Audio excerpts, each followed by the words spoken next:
I had no idea how that show was going to go. When I told my father, this is what I'm going to do, he was like, it'll be a real kacha kacha. And I was like, fuck! Perfect! That's what you should call it. He just meant that it's going to go sideways. He's like, there's no way this is not going to go sideways.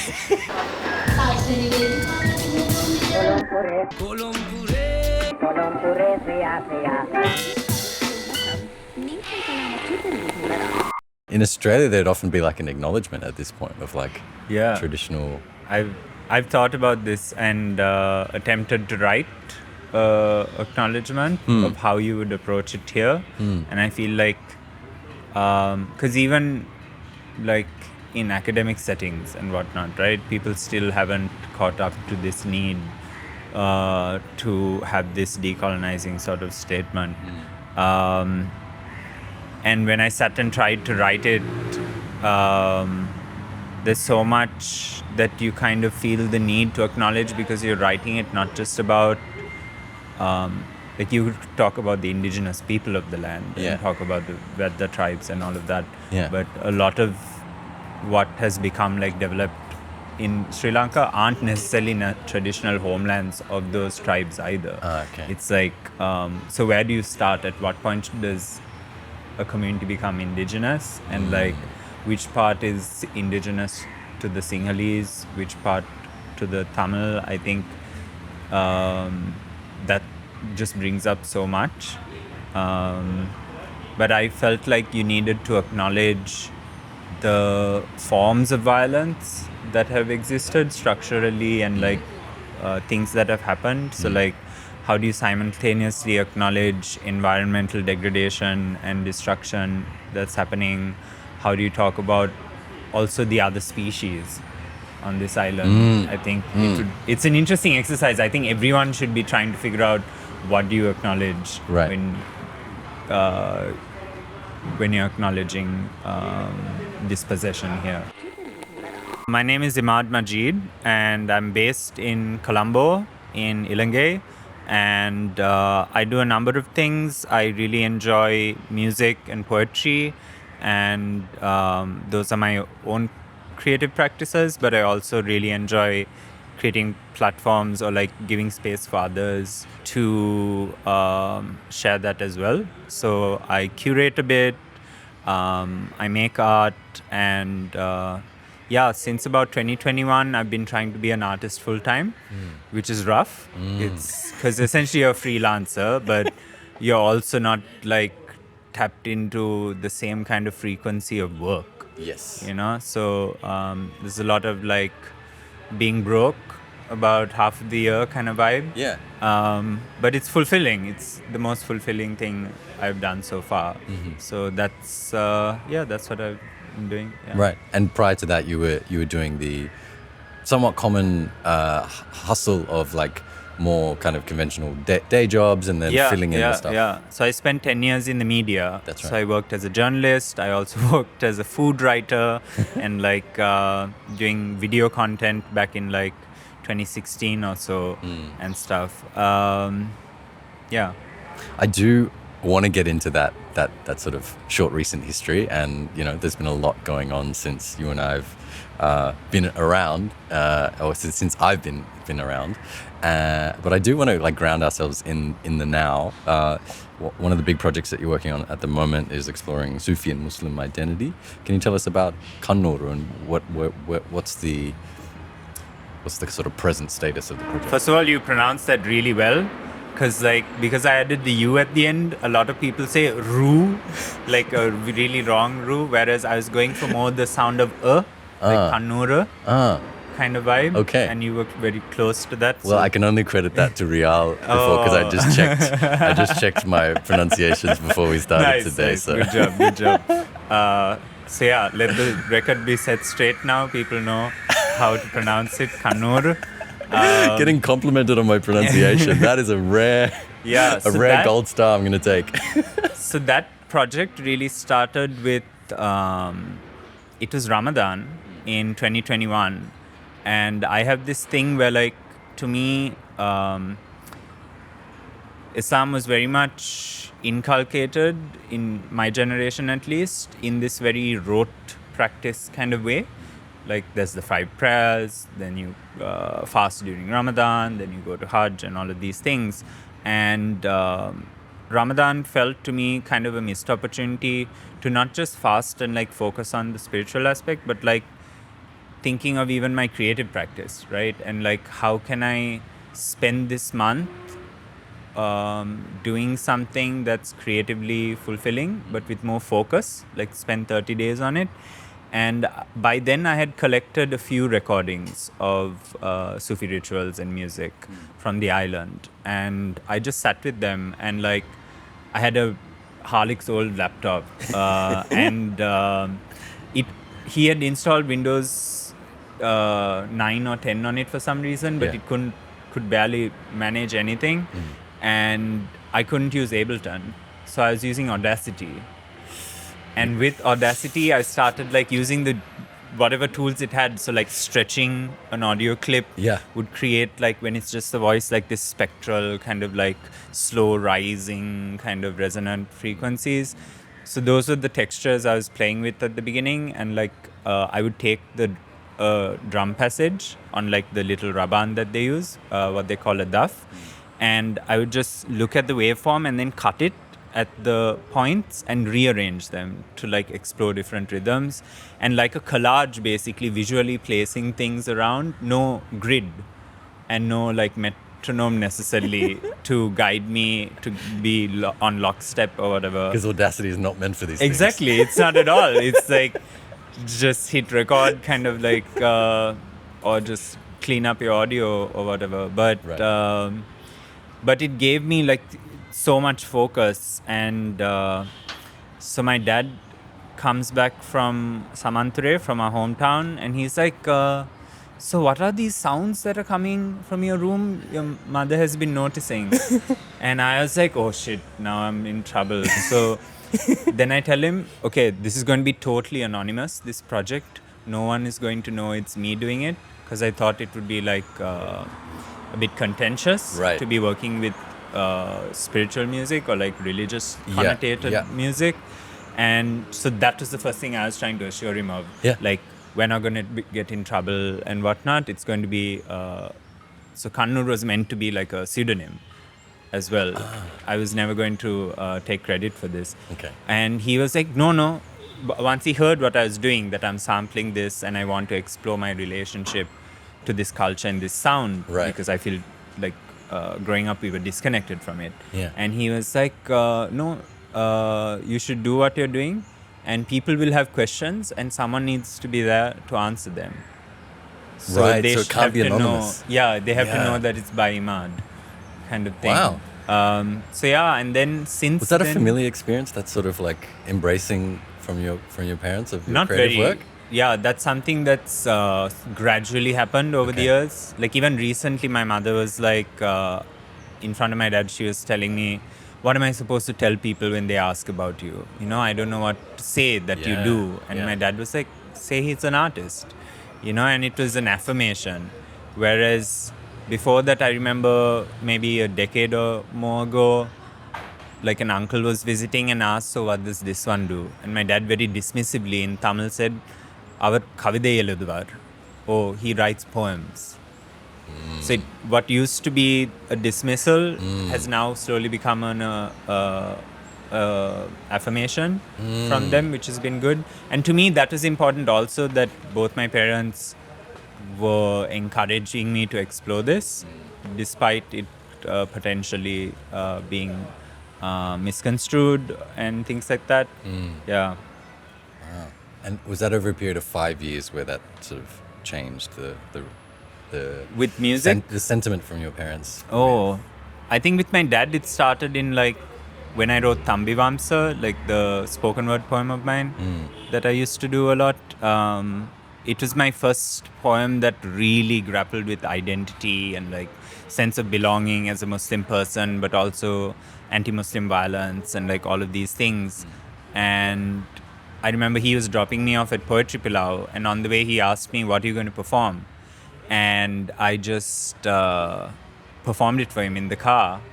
and his eyes lit up. He was so like thrilled through the entire thing. Wow. And it was the first time I'd seen that for some creative output of mine. And then he would like attend Poetry Pilau sometimes as well. So that was a kind of slow beginning of him realizing, oh, Imaad can actually talk about things, not just like feelings. Kind of, I feel like that's where it was for him. Yeah. Right.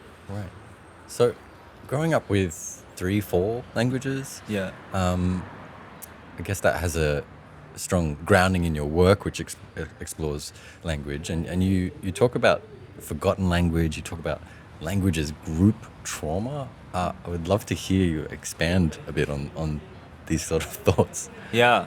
So there's this beautiful poet and scholar, Nurbese S. Phillips, and she has this beautiful poem called Discourse on the Logic of Language, and she says, mother, mata, mata tongue, mata wound. So mata is like a term for mother. She talks about this mother wound, and she says that language is this mother wound that we have. And I feel that very resonantly with like how language has functioned in this nation, especially in the since the state was like independent or whatever, right? Yeah. It was a tool of the colonizers. It was English became like a way for class mobility and all of that. But at the same time, we had the language bill in '56 that SWRD Bandaranaike introduced that created so much and exacerbated so much tension between Sinhalese speaking and Tamil speaking people, because Sinhala was made the only state language, and up until that point there were a lot of Tamil folk in administration and in statecraft, and so this alienated them from that, and it also sent a message to that broader community that like to be Sri Lankan is to speak Sinhala, you know.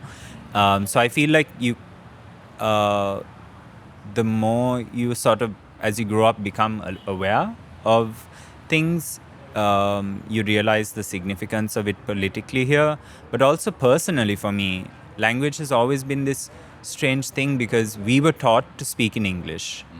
Our parents would speak to each other in Tamil, but like they would encourage us to speak English, right? And so I only really knew about English and Tamil, but then when we were put into school, because they didn't want us to be perceived as like Tamil speaking and all of that, they put the children in Sinhala speaking school, despite the fact that my parents don't speak Sinhala at that point. So like little to no experience in the language for you, and you're just so thrown into single medium. And at that point, I have no conception of like there are the Muslims here, because like how do you tell us apart when you're in school uniform?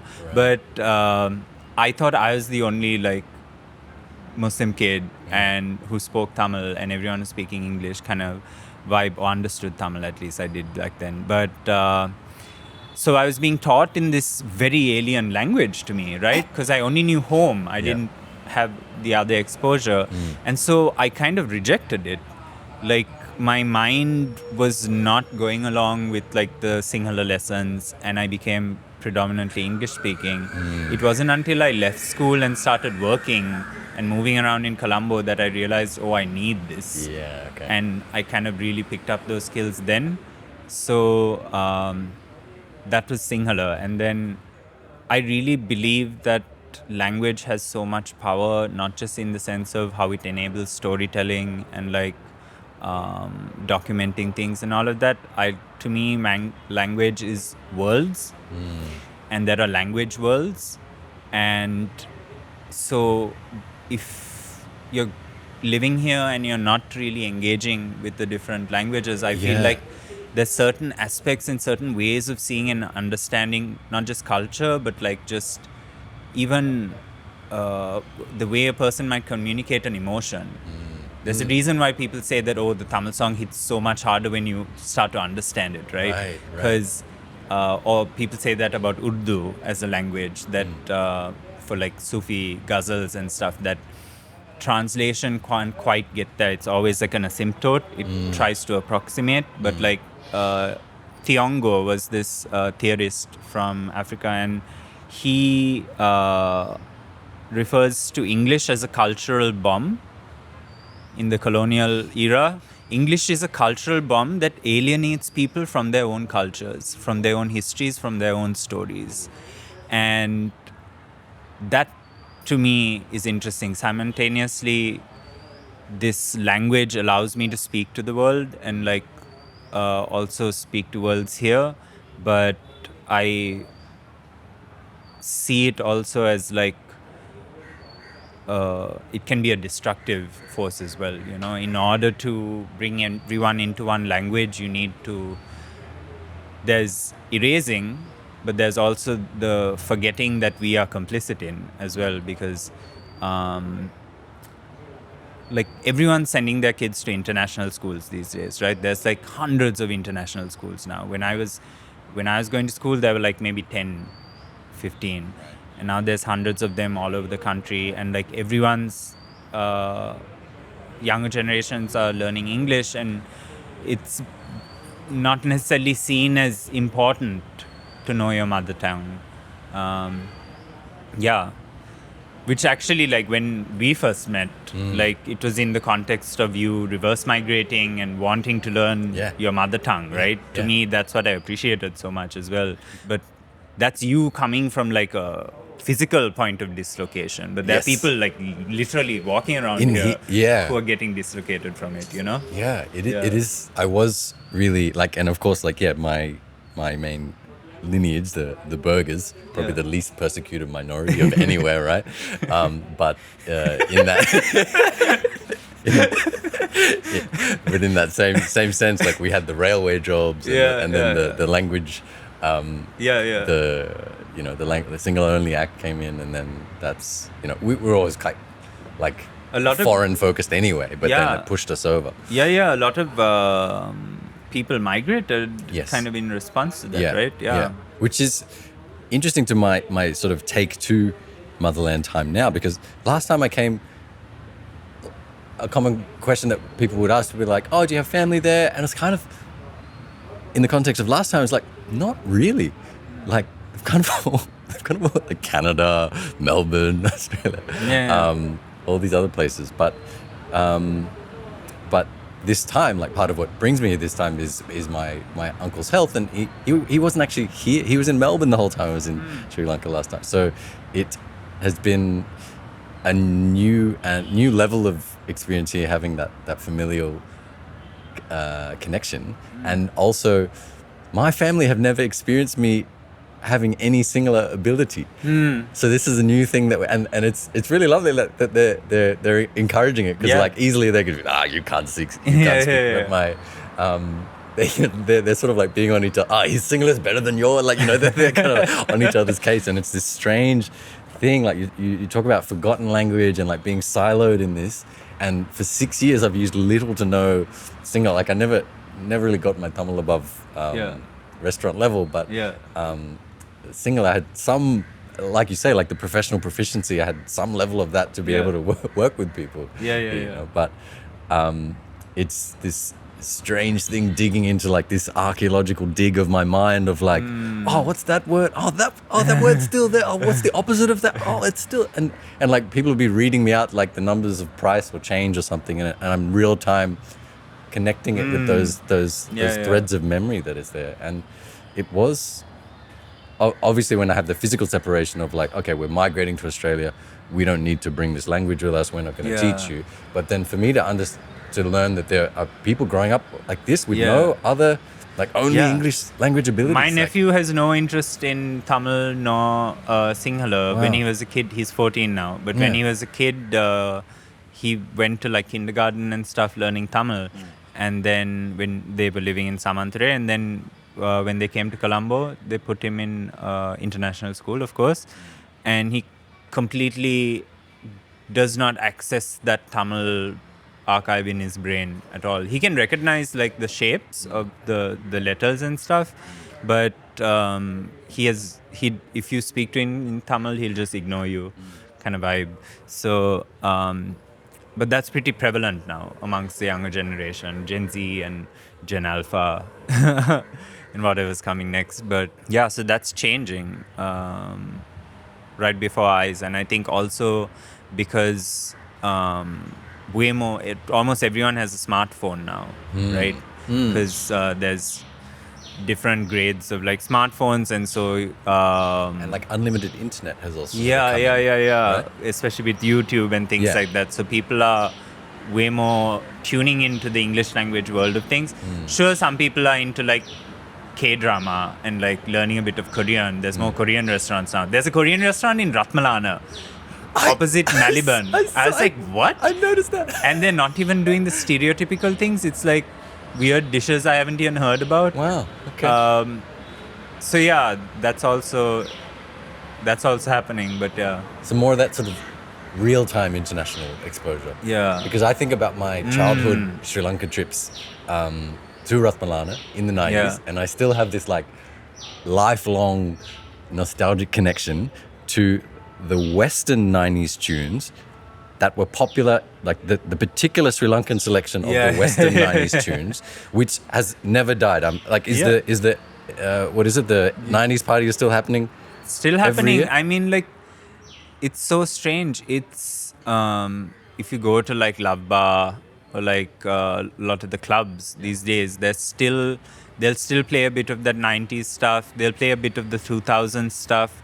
I think now eventually we're going to start having more 2000s parties. I think we'll catch up to that soon. But yeah, I mean, even if you're a cover musician, right, here and like playing pubs and stuff, Yeah. it's still for the most part a lot of the songs that people are playing still call back to those eras, and Right. like it's not like your pub expects a certain 40 songs and like Summer of 69 is somehow still fucking on it, you know, and like Hotel California will never fucking leave, and you can never leave as well if you remember the song. But so we're kind of stuck musically a bit that way Yeah. sometimes. Yeah.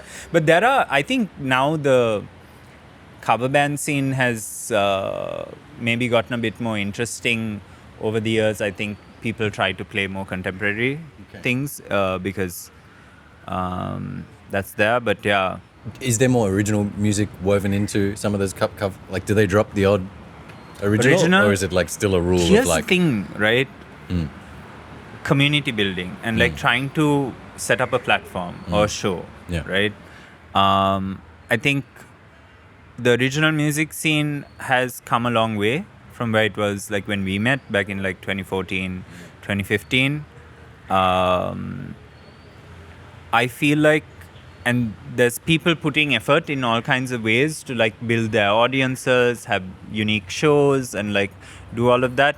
But it's always this thing of like, we're trying to build and attract people towards us kind of thing. So you're constantly coming up against, don't want to say Colombo is fickle, but I feel like our audiences tend to kind of lose interest, or the momentum kind of dies off after a while. So it's challenging, but I feel like cover musicians and cover bands should, because a lot of the musicians in those bands do original music. Like they do write, maybe they'll never perform it. Yeah. But like, I feel like there's such an untapped potential to use the pub gig or like the big music events that they do as platforms to introduce people to original music, because people have already gathered there. Yeah. They have the audience. Yeah. They are actually privileged in that sense. If you're a working musician and that's how you're getting by, I think the onus is on them to be like, okay, sleeping chairs and like this band and that band are going to perform, and like 500 people are going to show up, and that's the moment to introduce, so by the way, we also have a project called this, and this is that song, or to convince like the promoter or whoever's organizing it that Right. let's give this band a 20-minute slot right Yeah. smack dab in the middle of this fucking show. Okay, nice. You know, because right now we're trying to bring people to us as original artists, and there's so much effort going into it, and sometimes it can feel like thankless. But what if we went where people already are, instead of trying to sell them so completely in a removed way through social media and all of that, just go where they are and like Right. sell them on you kind of Right. vibe. Yeah. I think I can really tolerate the idea of like a covers-centric scene if it acts as a gateway drug to original music. Exactly. Because otherwise it's just like hogging the crowd. Yeah. And you don't want to share. It's like not cool. One of our legendary bands that has emerged almost defined themselves by saying, no, you come and listen to our music. You come and listen to our original music. And I'm thinking of The Soul. And there's almost another element that as you're speaking, I'm sort of imagining this, that of course there's the phenomenon both in so-called Australia and here, more so over there. Would you say tall poppy syndrome is quite a thing here as well? Yeah. Okay, great. Even in the poetry scene, I've experienced it. There we go. Yeah. I've been cut down. Yeah, cool. So and then to sort of transcend that, Yeah. you kind of need to get these Pitarata sort of gold stars and laurels and things, right? But I wonder if part of the Soul's journey, yes, they did tour India a couple of times now, and the Maldives is not further than that at this point, I think. And we do hear of like, you know, some little ventures to Australia, this sort of thing, but more when you're on the sort of BNS kind of level, right? But I wonder with the Soul's growth, so they would play a lot of these gigs down south, as was I at the time, and we would see these large, like some locals, but largely foreigners, like going crazy, going wild for this music. And I wonder if there's an element of like people seeing, that's how you react to it, and then Yeah. I think that's definitely a huge thing, because like I've experienced it not just in music but in other spheres as well, where like it's, if this person's interesting enough for Europe or interesting enough for India, like people have to be almost like sold on this idea,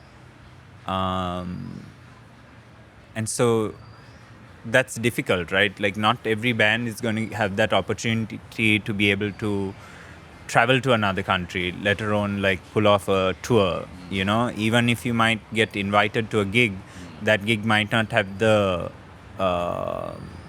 they might really want you to play, but they just can't fly you all down. So I know people who had to pool money together and they would travel and stuff, and like especially in like the underground scene, right? Like paying their own way. Yeah, tour. paying their own way, and like playing in South Asia and stuff. So, and even like with the Soul, like they've received support, right?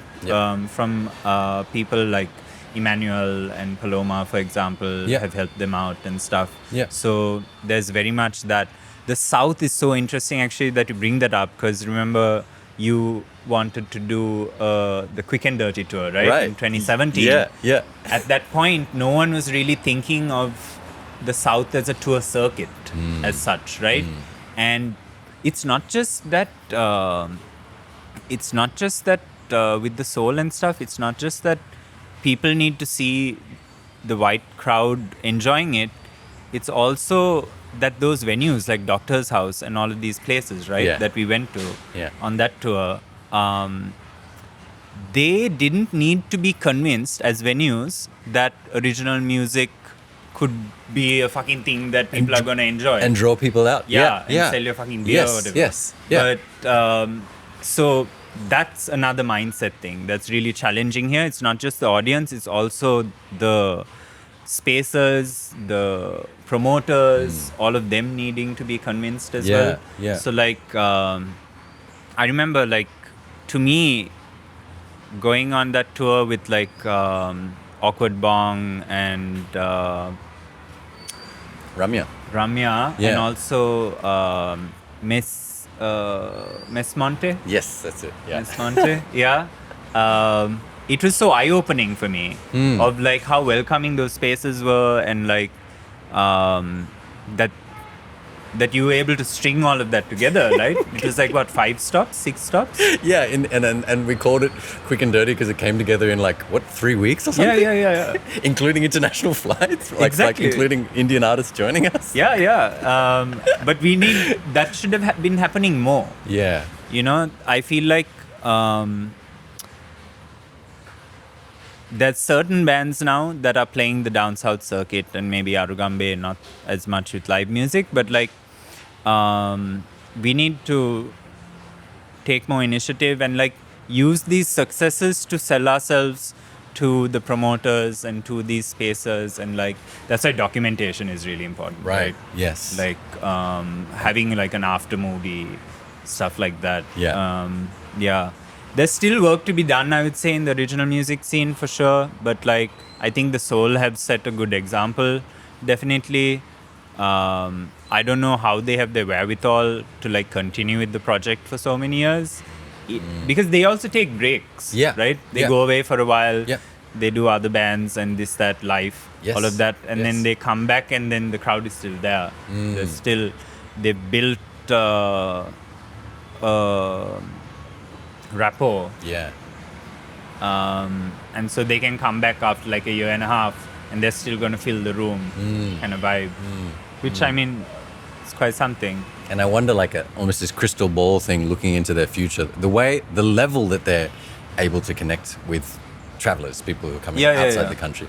And then I think that flows on into, not that streaming is making anyone money, but that flows on into some form of ongoing digital connection that flows back to other countries. I do know that, the big dominant streaming platforms, something that I learned about going back was when I went to a big festival there, so almost like the Aussie Coachella sort of thing, it's whoa, my Spotify playlist is there's that band that I listen to when I'm working. What the It was just such an eye-opening thing of how much the live music industry is being driven by those exact numbers of who's streaming what and where. And I wonder if there's some sort of way where that can get to that level with the Soul, where the people that they play to here make that impression. They keep streaming their music back in those other and then that enables a tour to those other countries somewhere down the line. Just, could you imagining those sort of things. When you say the 2017, because I loved seeing that the Quick and Dirty tour was having a nice spot living on your sort of CV of the things that you've done. And what section did you put under exhibitions, or what section did you have it? In my CV? Yeah, I think it's in performances, I think. Okay, great. Yeah. And when you say it had a eye-opening experience for you, what are some of those things that you might have taken forward? Because I've noticed that your work has sort of ventured out geographically as well in the recent years. Yeah, I mean, to me, what I always admired, working with you as well, was the DIY aspect of things, right? Recently, actually, I did a one-person show. Yeah. So I didn't have even a sound tech. I did everything by myself, and it was at an artist-run initiative. So we have Studio Kayamai now, which is something new for us, an artist-run initiative in Colombo that's new, and it's all about collaborative exhibitions and all of that, and then some performances happen and whatnot. And that ethos, I think, for me, a little bit of it was there because I was doing stuff at Charcoal and these things, but Quick and Dirty, to me, what I learned from that is that if you have enough will to do something and enough drive to do it, you can DIY, you can be a maverick about it, you know? And that, I think I carried forward, but also it was interesting to me because I wasn't familiar with performing to down south crowds, and the kind of appreciation that comes from that kind of crowd, the responsiveness. Yes. That was insane, because in Colombo it would few and far between. You would have, maybe if it's a small intimate show with 20 people, then maybe there would be something. But these people are just fucking dancing. Yeah. And I'm playing some emo song, on my guitar. I was what? So that's the thing, right? But you have to like put yourself out there and like get out and make things happen. Yeah. I guess was the lesson also. Very much, yeah. Right. Yeah. I think it was. Yeah. There was a lot of like strange, difficult things, and like you sort of say about these local bands today that are funding themselves on South Asian tours. We also like had great participation from every artist that joined, and one on film. Like you talk about like work to be done. There's still documentary work. I still have that archive just sitting there 8 years later. Which, you know, hopefully it'll be like maybe the right time to dig that back up and look at. I'm not going to say that like we're the first people to tour the island, but in a certain context, like there were sort of new steps made. And because I remember back in the day, like early 2010s or something, like or even late 2000s, a band like Stigmata, for example, was able to get a gig down south. Kind of vibe. Right. And over the years, that became a thing in the metal Like scene where they would Mathurgal. have, so they would activate like these scenes, and it wasn't always necessarily to a tourist crowd. Yes. They just, like, people would travel and then they would be had the urban fans out centers. there. Yeah. And so I think those were there, but those are often one-off gigs, you know, where it's a weekend and like everyone goes and it's a Saturday night gig and then you're back in time for work on Monday and stuff. at conventional venues or building something from scratch? Do you know? Do you have remember? The venues, I guess conventional venues to some degree, venues with like bar licenses and things like that, as far as I know. Yep. So not building it from scratch in a field. No. Yep. That not so much. Yep. That, I mean, like there's the psytrance scene, but for that, but, where they go all out and build the whole stage and everything. So psytrance is also a very problematic scene. Foreign cut and paste sort of. It's foreign scene for foreigners often. Yeah, and also like people throwing like raves next to like forests inhabited by like wildlife and elephants and this whole idea of the jungle rave to me is just like, why can't it just be jungle, the music genre? Yeah.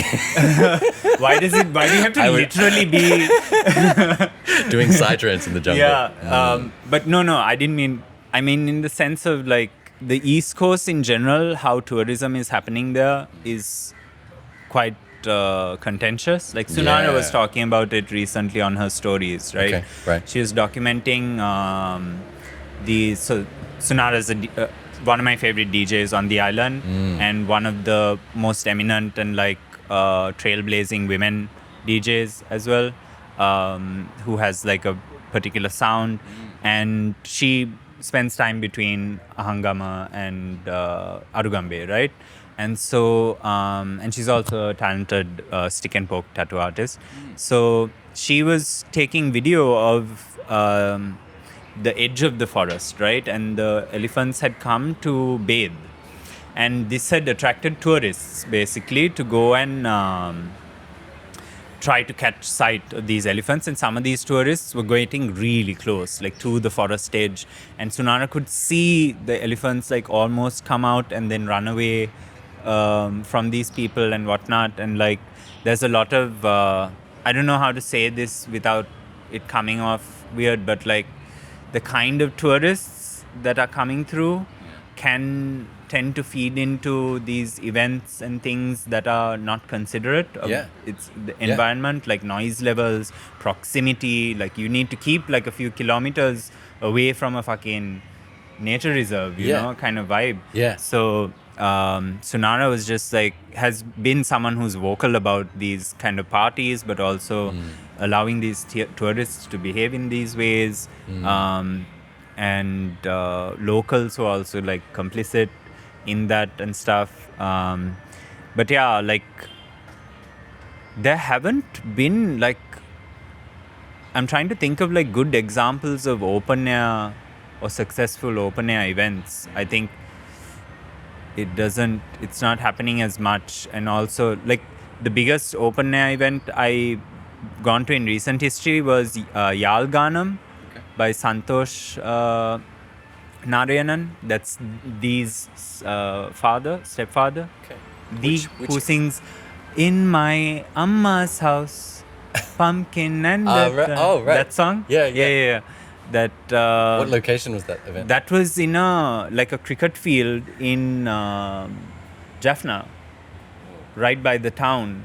And it was the biggest fucking crowd I've seen on this island. There were like probably close to like 8 to 10K people. It was like packed. And Navs 47 performed. Whoa. This guy SVDP Oh, performed. that was in his... Yeah. Oh, right, that and tour. then there were these Indian artists and all of that. Just a full Tamil night. And what's great is that they also platformed original and independent musicians. Not necessarily so many from the island itself. Yep. But they're going to work on that. Yeah. And now, so there is like, especially with language, right? Like, if you want to go, you don't need to go to a Bate and Santosh concert to see a big crowd. Those are expensive concerts, A. You just have to just go to what we call bus music concerts, Yeah. and then you can see what like the potential for like a crowd on this island is actually there. I think I think I remember mostly experiencing that through some of the bus music live videos, watching on buses. Exactly, which is a whole You see the other crowds level on of there, like, whoa. Yeah. And everyone's like totally into it and dancing. To me, I would love to see a band like Orange Mango. It's a new outfit. They're like hard to pin down genre-wise, and they don't want to be also. But I look at them, think of them as like a punk band. Yeah. And I would love to see them play at a bus music concert.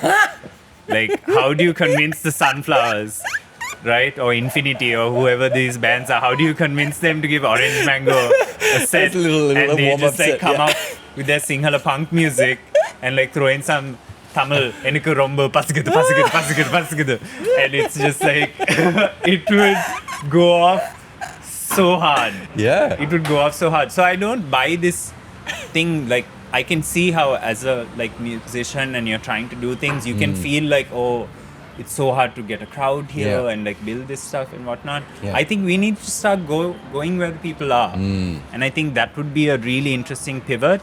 And you can try it, and if it doesn't work, like it doesn't work. Maybe it's too challenging to convince people on it. But like, otherwise you're always making these very temporary spaces, and you're trying to work with momentum, but also it can tend to feel in Colombo that we're all trying to share the same audience, or that same pool of like 200, 300 potential people who would turn up. The scarcity mindset. Scarcity mindset. Because we're thinking in this middle class English art bubble. Right? It's very much a class thing for sure. Like, I think like for me, like that's a larger challenge, because I think the Aragalaya came somewhere close to like bringing people together in that sense, and was a great, like, Paranoid Earthling is a grand band that I grew up with, and like my first concerts and all that was the band, and they played in the middle of the fucking Aragalaya. They just like someone brought sound system, and everyone, like, out of goodwill, no one was getting like, there were no tickets. It's just everyone's here. Going where the crowd is, kind of vibe, right? So I feel like Please tell me you were documenting that. Excellent. Like, I just feel like that's a logical thing to do now. Like, we know that the music can connect with people. Like, if Paranoid Earthling can play their music, and like Amila Sundurwan and all these people can resonate in a mass, that the Aragalaya was. Sure, it was also driven by a particular kind of political time that was very charged, but like, I'm interested in that. I'm interested in like, what would it mean to take Kacha Kacha out of Colombo? You know? What would it mean to like go out into like the village bar, or like the town bar kind of vibe, and find musicians from there, book one of them, get some musicians that we usually get as well from our roster, and start exploring really where the crowd can be. Because like you said, this middle class, English speaking focus, I think part of it is that you feel like this is your audience because these are the people who relate to you, whatnot. But I feel like I wouldn't say musical is a universal language. I'm not a huge fan of that phrase. But it does, you can connect. Like, music is this sort of thing that is able to connect languages together or bring languages together. You can like between the silences of words is like the melody and the beat, and that like keeps you feeling like a part of it, you know. In this almost like this post-colonial submissive nature of various cultures continuing on this island, surviving 3 waves of colonization, I wonder if it has had the effect on, like, you know, we love to separate things. Like, we separate everything but the rubbish, right? So everything we want to separate by class, we want to separate by religion, separate everything. the fucking flag. Separate the flag, right? Yeah, exactly. Yeah.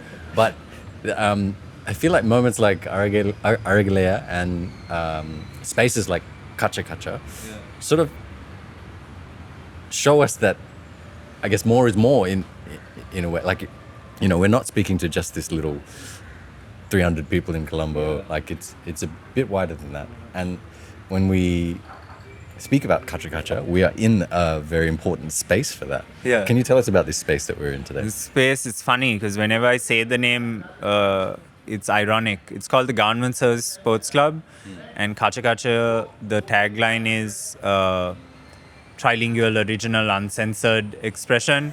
But then it's at the Government Service Sports Club. What are you doing here? State service? Like, is this a psyop? But yeah, this place used to be run by the government, but now it's been since the 90s under private this thing. Oh, okay. So it was a lot of our venues are like neglected spaces, right?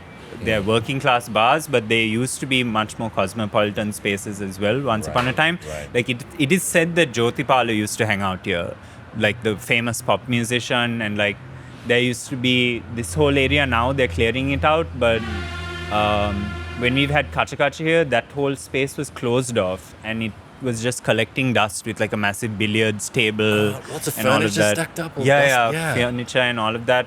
But in its heyday, in the 70s, it was thriving. This is where people were like hanging out. And so they also claim to have popularized the kangkung bite. Kangkung bite as well. I haven't verified this. I don't know qualified enough food historian on bar bites. Could just be an old uncle's tale. Yeah, exactly. So this is our third venue so far. Right. The first venue was Castle Hotel, which you performed at. Yeah. And Which is no longer. It's in a very changed location. It's fucked up. It was a 200-year-old building, right? And it was a printing press originally, HWK's printing press. Then it became this little hotel, bar situation. And because it was in Slave Island, which was also known as Kompan Vidya, which means like the street with the companies, basically. So it's like a mercantile area. And so a lot of that regulars of the bar were people who lived in that area, but also people who were working there. And there's a train station next to it. Like the train would go by just before the performance starts and stuff. And the casually referred to Slave Island would be the historic home of the spice trade slaves from Eastern Africa, I believe. Yeah. So, I mean, the birth of KACHA KACHA was very much Radhika Hettiarachchi, who was curating the discourse side of Columboscope at the time, wanted to... She loved that place. She would go there and gamble, like play the gambling games that they would do with the uncles. And she was like... she had noticed the two of us and that we were doing DIY gigs and whatnot, and reached out. And then you ended up being part of the panel discussion with Shan Mahesan and was it not Kaushal Fernando? Who was it? Was it Kaushal? The singer, no? Yeah, the singer. Yeah, I think so. Yeah. You were kind of talking about the challenges in the performing arts. Yeah. in Colombo. Yeah. And the way Radhika had thought about it was one, and that was in the Freemason Hall, which is another funny fucking venue. And you all did that, and then the crowd walked from that to Castle Hotel. Yeah. Okay.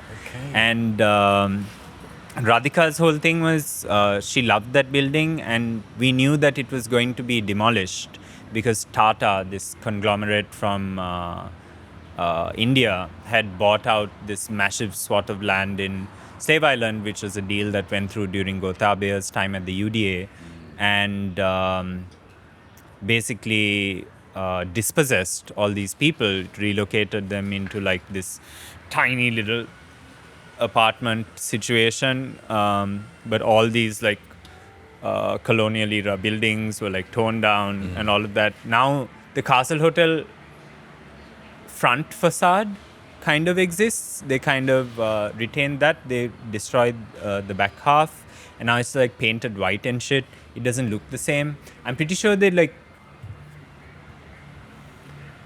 said it was going to be the Tata office building. It's still uninhabited. There's just one security guard there. Wow. It's just such a shame, but we wanted to raise awareness about that issue, the broad issue with Slave Island and all of that. And so you all were looking at the challenges, and Radhika's thing with me was like, okay, now how do you solve for this? Or how do you propose, like, what's the exposition now of this exploration that's happened in the conversation? So Kacha Kacha is meant to be this sort of like example, just an experiment to see how do you solve for things like the silos, language silos in Colombo, right? So venues always operate in a language, and that language tends to engender what kind of crowd turns up. Right, so English language thing, it becomes a class thing. If it's a single language thing, then it on some level it's an ethnic thing. When it's a Tamil language thing, it's a very insular kind of thing. It's only, dude, since you've been since you're back now, you should check it out. Now there are Tamil nights. There's a Tamil night at Republic. Whoa. The bar in Fort. Whoa. And it's like every month, once a month. And now the younger generation, because before Tamil events would be a bit more insular within that community, and you wouldn't hear about like parties and this, that, and the other so much. But now with like everyone on Instagram and whatnot, it's like more visible. Right. And it's amazing that a place like Republic is hosting a regular Tamil night where they just DJ, and it's Tamil DJ DJing Tamil tunes to a Tamil crowd. Whoa. And then so everything's siloed. So what happens then when you have an event that has all the three languages in it? Does it then engender a crowd that on the whole will be familiar with one of these three languages? Does that help with starting to break down class barriers and ethnic barriers and things like that? And the other thing was, let's pay the musicians for original music. And when we started out, Columbus Scope only gave me a 50,000 rupee budget. I started with like the tightest budget. So back then we were giving 5,000 rupees per person. Now we're able to give 40,000 per individual. So if a band has 5 members, you know, it multiplies. And you bring in a bit of production, I see? Is that Production? You bring in a little bit more production these More days, production. Yeah, we had our first stage. Yeah. We never had a stage before. Yeah. The sound guy convinced me. Yeah. He was like, we need to protect the equipment and all that. But I was like, for me, I like not having a stage because it dissolves the barrier between audience and thing. And in Kacha Kacha, like, that's often important because like you remember, right? You'd be performing and like the uncle's dancing behind you and probably grooving and all of that. But yeah, I had no idea how that show was going to go. When I told my father... very first one?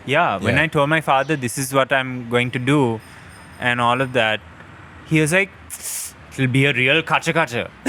And I was like, fuck! Perfect! That's what you should call it. He just meant that it's going to go sideways. He's like, there's no way this is not going to go sideways. It's going to be like a vacuous fucking thing. And it works so well because the name is just onomatopoeic, right? Yes. And like whether you're Tamil or Sinhala, you kind of like get it. And even beyond this region, I think like Sedikit, like all these sort of little. What was it like for you as a teetotaler to perform in a bar where everyone, I think by the time you performed, everyone's pretty buzzed? I mean that's a very familiar setting. I don't usually find myself attracted to bars unless they are a live music venue. Yeah. But the thing that because you just have juice. Juice, teas, yeah. You know, having grown up in a space that it's not to say that that you know Western Sydney was not was like classless, so to speak. Growing up in spaces where art or certain realms of art, certainly making music, having a band, that sort of thing, was not like limited to like a particular like upper middle class international school educated sort of thing. Like to come here and just sort of discover that it is what that many of the environments I was seeing were of the more privileged kind. And then like, oh, what is the art that only relatively privileged people make?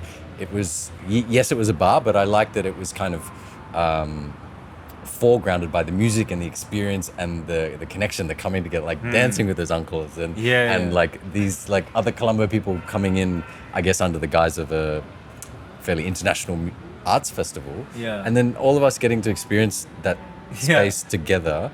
Yeah, clearly there are and were challenges and different experiences that women have entering that space. Yeah. But from my recollection of it, maybe it's been filtered. The local everyday people, their understanding of what the space was and ours almost like merged into a new space. Exactly. And we all kind of understood, oh, okay, cool. Tonight it's like this sort of vibe. Temporary autonomous zone. Yes. It's like, I think that's the thing, right? Because like, I was so fucking scared that first night. Because like even when I spoke to the bar manager, when I'm trying to sell this to them, right? The manager hears my concept and he's like, but you will bring your crowd and then our crowd, this is not going to mix. I can't guarantee that there won't be problems. And I was like, let's not put them down, your clientele, you know? Let's give everyone a shot here. And so what I would do is I would visit the bar a few times before the event and like get to know a few of the individuals and like tell them that we're going to do this thing or I know other and whatnot. And so building a bit of familiarity, and that's become a thing. Like even here, these guys like know, like whenever I come, the first thing they ask me is when's the next show. Like even today he was like, when's the next show? And he's showing me their new like little area that they're setting up and whatnot. Right. So there's like ownership and excitement over the event. Of course. Oh my God. So Anand, the uncle over here, the older man with the grey hair. Yeah. After the 2019 KACHA KACHA, we had a woman perform, woman from India, right? Very much a feminist poet and all of that. And she performed in English, right? After the event, when I visited again, he is like, Puta, ida re.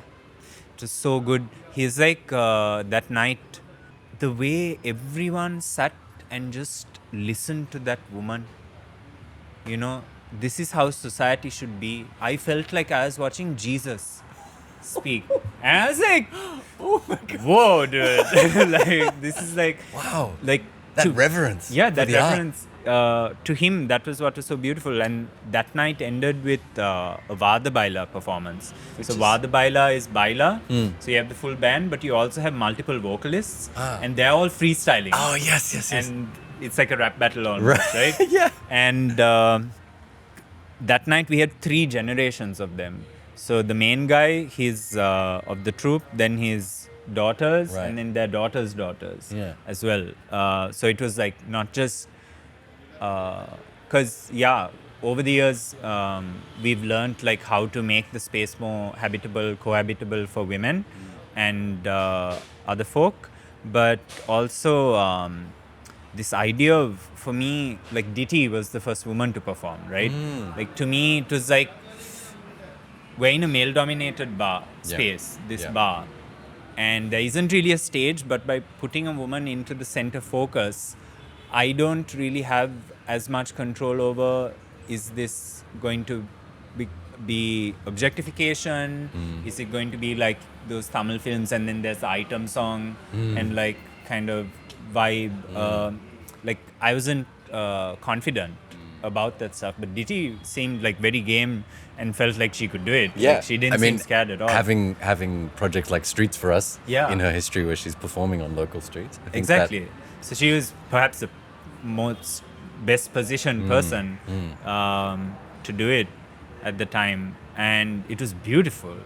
Like I think Ryan and Johnny took some video, so there's a bit of that moment captured from that particular Kacha Kacha. But to me now I've had a Muslim woman perform at Kacha Kacha, like a woman in her 40s, right? A very well-known poet, and she had never been into a bar before in her life. She came with her husband, and she was scared to drink the water, Right.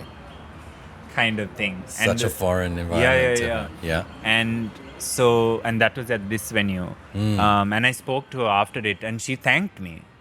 She was like, thank you for opening this world up to me and like Right. allowing my art to like connect in this way. And because otherwise it wouldn't happen. She's a woman from the East Coast, like a very culturally conservative space, but she's Right. also a woman who's known for having a voice, and like she has an amazingly supportive husband who Yeah. basically has been her rock in terms of this whole thing. But to me, like, these are the wins that I'm counting, you know, of like being able to hold space, I guess, is how people talk about it now. Yeah. But it's been a journey, yeah, for sure. It's been a journey. I had this question written down for you because you when you're asked about musicians, the role of musicians in translating language, you've responded that musicians have the ability to transcend language, and I was going to ask you for an example of that, but I think we've just we've just gone right into. Yeah, I mean, at Kacha Kacha, we don't really do translation. Like, there's no translator. Yeah. Because one, it would be a really long event, and also like, what? I'm just gonna have or it'll headphones. be, Yeah. or subtitles. Yeah. Or just like a screen with like subtitles. Interesting. It would be interesting, but how I always thought of it is, no, we've already gathered now together multilingual people. Like, as a crowd, we are multilingual. All you have to do is ask the person next to you, hey, do you understand what this person's saying? Yeah, right. And then find the person who speaks Tamil and do it in an environment where it feels safe. Right. Because it's encouraged, because we're here for language, right? Yes. You know?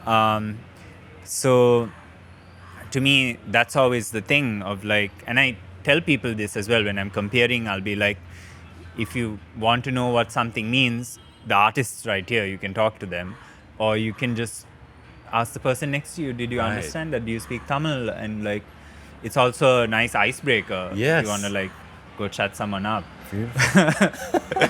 which also happens.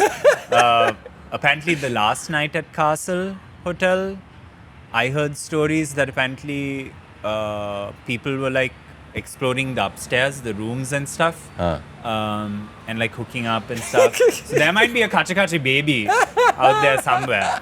What a legacy. So it was in February, so 9 months from February. Yeah. You'll be keeping an eye out. Yeah, October babies. October babies of 2016. You're doing the math. You're trying to look for One of something. you, What? at least, is a Kacha Kacha baby. A collective, a crew that you're part of is Thattu Pattu. Yeah. Tell me about them. What is happening? How many people are involved, and what are you working on? Yeah, so it's 3 people primarily. Me, Asajit Boyle, and Sumadi Survira. So Sumadi runs Music Matters, which is a music school that also focuses on like jazz, but also experimentation and all of that. So a bit of an avant-garde space.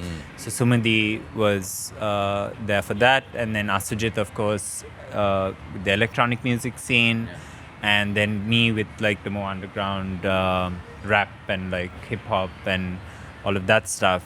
But we were invited by the Goethe Institute basically to figure out, okay, the pandemic has hit and we can't do live events anymore. The Goethe usually has its own programming. What do we do with this budget now? Kind of thing. What can we do? What do musicians need? Was the question we were asked.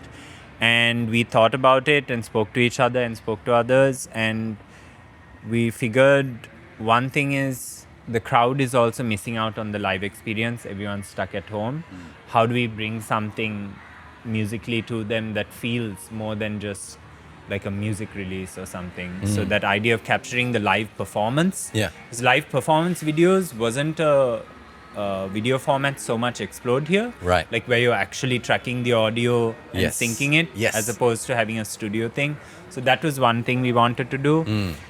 We did play around also with this idea of maybe we should start a community radio station. That was also a possibility to do. My thing was I wanted to up the game of like music journalism. And so I wanted to work with Norient, which is a decolonial music platform and publishing platform. So because the director of the Goethe, Stefan Winkler, knew Thomas Burkhalter, he was able to reach out, and then Thomas joined us as well as a co-curator. Okay. So it was 4 of us Right. at that point. And through him, we had a network of like international music writers who could write about these productions. So basically, we gave each person 100,000 rupees just for their own expenses, because they can't play live shows, so they're maybe struggling to pay some bills, whatnot. We did that. Everyone got a budget of 500,000 to produce the live performance video.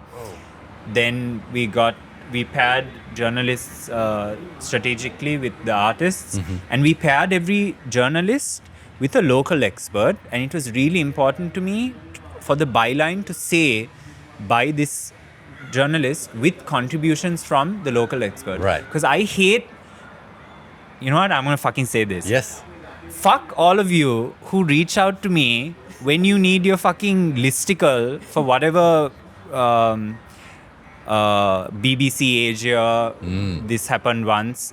Someone was doing a radio show, and like a whole bunch of the recommendations came from me. But like at no point, I wasn't even given a bit part of the speaking part or anything. Right. And this idea of the fixer. Yes. As a journalist, I'm very familiar Yeah, with this. yeah. And I just find it's ugly that it's invisibilized. And to me, it was important as Thattu Pattu, we will visibilize like who our local expert is. And we paid them as well, Right. Because we had like a modest amount of funding Yes. for the project. And Fold Media, Asujit's design company, they built a beautiful website. Another feature that my favorite feature that I pitched was a playlist curated by the artists. Yeah. So the artists would kind of give you a sense of what their context is musically, locally. And every song would have a note from the musician being like, this is why this song is important, not Right. just to me, but in general. Yeah. Kind of vibe. And so, yeah, it was a dream job for me, because I was getting paid like 70K a month to project coordinate, which for me I can live on, because I don't have a very extravagant lifestyle per se. But to me it was a dream job, because like when I started out as a kid wanting to be a journalist, I really wanted to be a music journalist. And then slowly I realized, oh, that's the least paying fucking form of journalism that there is, you know? So yeah, Thattu Pattu, it was a whole process, like figuring out which artists we wanted to platform. Yeah. So we started out with a nomination list. So we were free to nominate as many as we wanted, each of us. So the 3 of us had nominations, altogether about 50. And then we had that long list. Then we started shortlisting. So basically we would all listen to at least one song of all of the 50 artists. So all three of us had some familiarity with it. And then we would rank them, basically, point system. And then when we came to the shortlist, then each of us had to listen to at least 3 songs of these artists. And of course, like Sum and us, we would sometimes listen to more songs and like get deeper into it and whatnot. And then we would have our comments and discuss. And then Thomas Burkhalter came in and we were able to give him like more information about the artists and all of that. Yeah, my only gripe is that I wish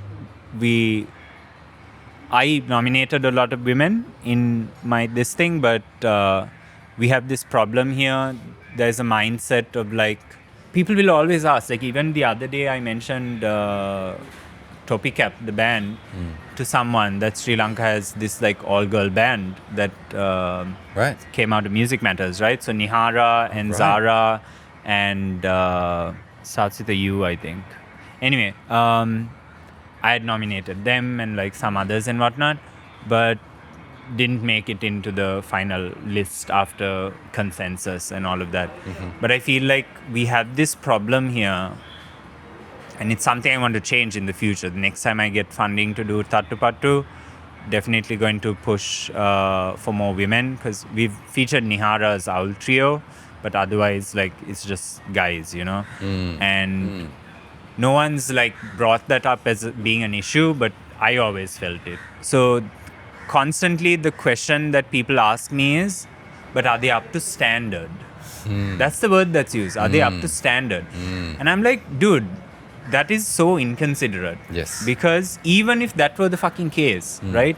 You have to look at structurally, why is this the case? Yes. There aren't opportunities for women. There aren't safe spaces for women. Culturally, it's not encouraged as like a thing, right?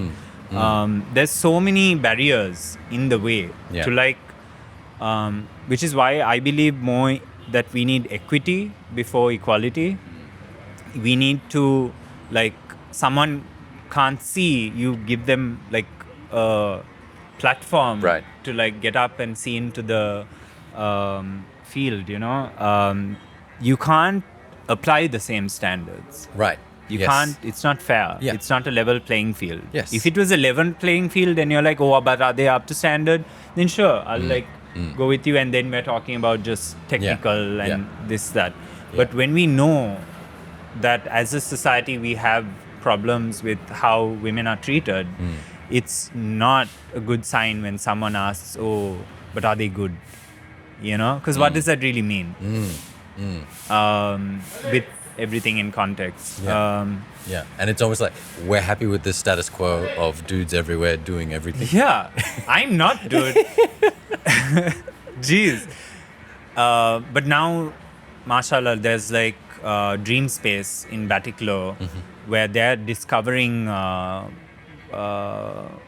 women rappers. There's Sajas who debuted at, I went to Dream Space because NAB47 had done a workshop there. So I was like, it was a workshop, definitely women came. I want to see who they discovered. So I went there and I met Dinoj, who runs the music lab there. You will love Dinoj. You two will get along so well. And Dinoj's assistant was Sajas, and Sajas had come into the scene because of this workshop, and she had performed her very first rap.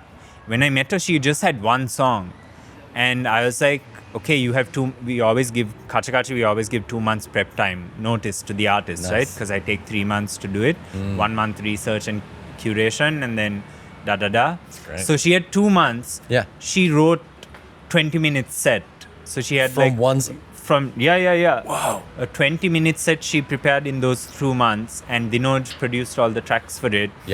And she stole the show that night. Everyone remembered her at KACHA KACHA, the last KACHA KACHA. And she's amazing.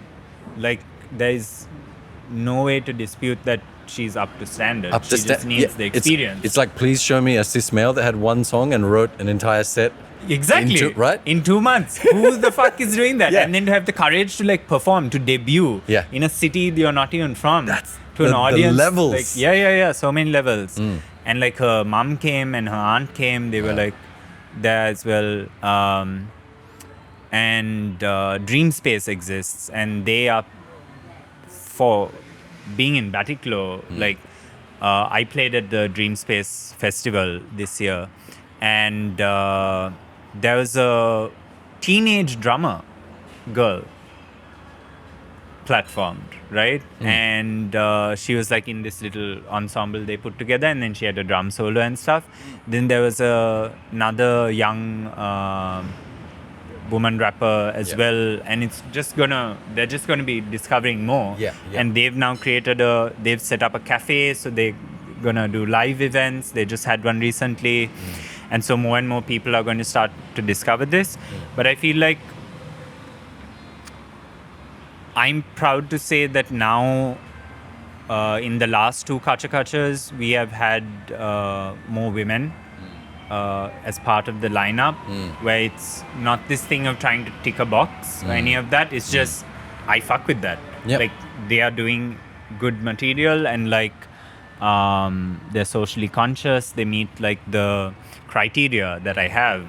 And I'm not a very technical musician myself, and like when I started out in the scene, I knew from how people were gauging me that like I was a bit overambitious. I was trying to like go for something that I wasn't necessarily technically skilled for yet. And so in a very male-dominated music space, a very masculine thing is to value people based on their technical prowess, right? Musicality in this very technical way and whatnot. But for me with Kacha Kacha, it's not so much about that. Like, I'm interested, like the artists we platformed are like way before they had audiences almost, you know? Like, for a lot of people, it's their first time getting paid to perform their originals. Wow. That has been the case. For a lot of time, it's their first time having a bio. I've written so many of the artists' bios. Even Thattu Pattu, I wrote pretty much all those bios. And I feel like it's like probably one of the most fulfilling projects for me doing it over the years. But now I've come to a point where I want to imagine something further that it can do under that name. Because the 10th anniversary is coming up on the 23rd of August in exactly a month. And I've been speaking to them, and I told them, they know, the venue knows that it's coming up. But I don't. So out of the 10 editions we've had so far in the past 10 years, 6 have been crowdfunded and 4 have been institutional, so Colombo scope. But I want to get back into crowdfunding, because if you remember back in the day, my method for crowdfunding was you had your GoFundMe, but there's no GoFundMe access in Colombo. The financial institution part, So I would put up a Facebook post saying this is what I want to do, this is how much it's going to cost, and use the tag feature to tag like 50 people I thought would be remotely interested in it. And then I was like, now they're going to get notifications for this post. So I'm just going to comment underneath it and update people whenever people pledge. And that was the system. I like jerry-rigged the crowdfunding platform out of fucking Facebook. But now Dialogue has launched a crowdfunding platform called Karuna. Oh, really? So it's made my job easier. So I'm do you actually send phone credit, or is it still bank? It's through your bank. And you can crowdfund anything you want. There's freedom there. So now I want to get back into crowdfunding and not be reliant on a 2-year festival cycle, you know? Because also crowdfunding, to me, we never ticket the event, right? Because to keep it open to the regulars of the bar and not displace them and basically come temporarily gentrify the space, it has to be a free event. And so crowdfunding was a way to be able to pay artists and pay for sounds and all of that. But it's also getting people to feel invested in the project, right? Because some people give 10,000, 15,000. One uncle once gave 50,000. Wow. So now I want to really test how far I can go with crowdfunding. Like have a goal of like 500,000. Because I feel like we need to stop with this thing of like feeling like these things are impossible. Because something that I learned from like crowdfunding the zines, like the Annasi Kadlugotu, Right. which was 25K, I think at most it ever cost me. Yeah. To like Kacha Kacha once we had a budget of 100,000, right? People are generous. Yeah. Like there's enough well-to-do people around who are well-wishers, who want to support the scene, who will give. And I think we need to start like getting this stuff going, because we can't think of patronage simply as buying a ticket. Because Yes. for me, the ticket is too abstract. Yeah. It's a commodity, right? That Right. you're like buying the ticket and then you may or may not even go. Like Yes. someone is sell off their ticket. Like yesterday Zul was selling his Alpha Blondie ticket for 5K, which is probably at a discount. But a ticket works in a very different way in the mind, you know? And I feel like I always try to have free events because that's how I could like imagine. Free event doesn't mean that people don't get paid. Yes. That's the important part. Yeah. Because I remember growing up and watching all the senior bands and them performing. Dude, people would put on amazing shows, but they would sink all of them own money into it, right? And then just barely break even. And a lot of the times at a loss. Like that's something that you would hear about. Yeah. Gig was great, but at a loss, ne? And other sort of maybe broader commercial music things where it's a paid ticket to attend, Yeah. and still the artist is not getting paid. What the fuck is that? You know, that situation as well.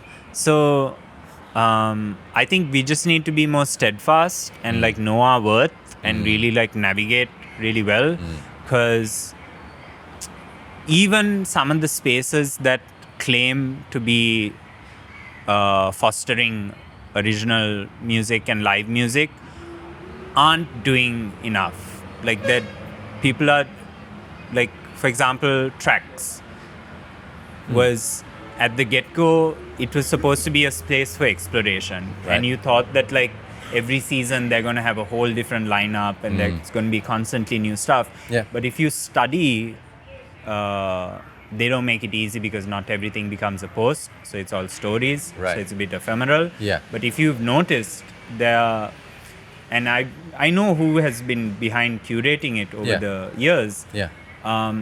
It's becoming uninteresting. They have this one band that plays almost like every fucking week. Right. There's so many bands on the island that they could be platforming. Despite the fact that now we have these proper institutions like Dots and Tracks, they're still favoriting a particular sound that they think is going to go over well with their audiences. Right. Or a particular sound that they feel is their contribution to like curating the sound. Whereas I feel like you need to give more people chances. You need to be, because musicians were putting on gigs at a loss and taking a loss. But if you as a fucking venue who's on fucking Condé Nast Traveler and shit cannot take a chance and make a loss once in a while, Right. then this whole support local music thing is not what you're doing. You're supporting things you fuck with in a very like selective way, and that's not going to help sustain a scene. So I feel like even venues need to really step it up. And potentially more regional Kacha Kacha events could help support something along those lines. But for me, it's hard to, when I started out, Kacha Kacha was like every 4 months, right? And I did that for a few editions, and then by the 5th one, I got burnt out. And I took a break for like 2 years from a lot of things. And now I'm trying to balance like different artistic disciplines and also kind of keep this show alive. So yeah, let's see what I end up doing for the anniversary. Are you down to 100%. 100%? You're down to maybe that's get why on I'm that? also here. Yeah, maybe it's The great 10th. timing. Good timing. We have a month to figure something out. Let's but do it.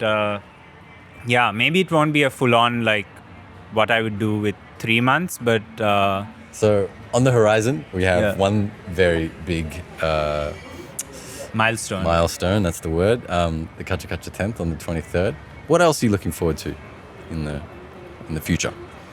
I struggle with futuring, like this idea of like people talk about manifesting things or vision boards and like things like that. That shit always gave me anxiety. Right. Like to me, like thinking 2 weeks ahead is already like a lot. You know, so when people ask you like, oh, where are you going to be in 5 years? Are you going to migrate? Shit like that. I can't even. You know, to me, like that horizon thing is always interesting. But right now I have a horizon extending to November 2026. I know what I'm doing in November 2026. Yeah. So the Kannur project is actually going to be traveling in the coming years. It's already traveled to like Calcutta and Delhi and even Patan in Nepal. Singapore is where was the first gig and stuff. So that there is some motion there, and it's a project that I'm really deeply invested in. I'm working on the album. I've been working on the album for like some time now, but I have everything recorded. Right. It's just a matter of I'm in conversations with a record label, an independent record label. Nice. So not a bunch of Zionists, which is great. Because my last manager, so I had a manager. I don't have management anymore, but like she got me a remix opportunity with a artist that was on UMG. And I was just like, no, I can't do this. Why would you even put my name into that conversation? You know, because UMG is like full of Zionists. Right. Like in the top ranks and all of that. So yeah, I'm just trying to navigate a world that is like, I think we are all now so awake to just how dark this world is. So it's trying to navigate things like institutions and how like the art world is essentially not necessarily what it claims to be. And I've come to understand that artists know that but still navigate it because they want to get their work out and like try. But I want to figure out how to navigate it in a way that I rely less on these things and build Kacha Kacha to become more sustainable and like think of ways to also sustain myself. Like it's been hard, like this past 4 years, 5 years of trying to be a full-time artist is very challenging. And like I want to be able to, by the time I'm 40, be like, I'm 34 now. So I have a few years left to like get my shit together because I have different plans for that era of my life. Other things I want to start doing and stuff. So I guess the future is trying to still be of support to like people who need me. If you need me, just reach out. I know I seem intimidating, but I'm actually very sweet. Unless you piss me off, then I'll like eviscerate you. But yeah, I'm hoping that like more community involvement. I want to do this one-man show thing more as well. It went really well this time when I did it. Yeah. Beautiful. But you'll be around for one of them. Yes. Yeah, and maybe you can help with the sound a bit. 1.5 men. Because it's only so much you can do when you have to walk here, check the sound, walk back to the instrument. Yeah. It's good to have you back. That's a great thing to have in my future. Fucking, yeah. It's like and it's so like perfect for the 10th anniversary as well. Now you like have to perform. Perform? Yeah. Oh, jeez, I didn't sign up for that. Okay. Yeah. Interesting. I'm going to have to write a set in 3 weeks as well. Yeah. You have 3 weeks. Difficulty level is up high because you're up to standard apparently. Wow, that's very fair. That's No. fair. It doesn't have to be a performance. I don't want to give too much away, but I was thinking a community gathering is what I want. There won't be a stage. There's not going to be like some crazy lineup and whatnot, but I want people to come together and just talk about, make a space for people to talk about, okay, what do we need? okay, we can crowdfund now. We can do it at a bigger scale. What are we going to fund? Right. Is it just like this one-off event that happens every 4 months? Or are there more tangible ways you can support artists? Like, why should we rely on just institutions to have like grants and things like that? Yeah. Can't there be a KACHA KACHA grant? And what would the KACHA KACHA grant entail? Kind of vibes. Right. You know, like, and let's do it as a community, not as an institution. Kind of vibe. So, Beautiful. Well, Imaad, thank you so much for coming on Creator Tales today. It's been an absolute pleasure having you. it's been great.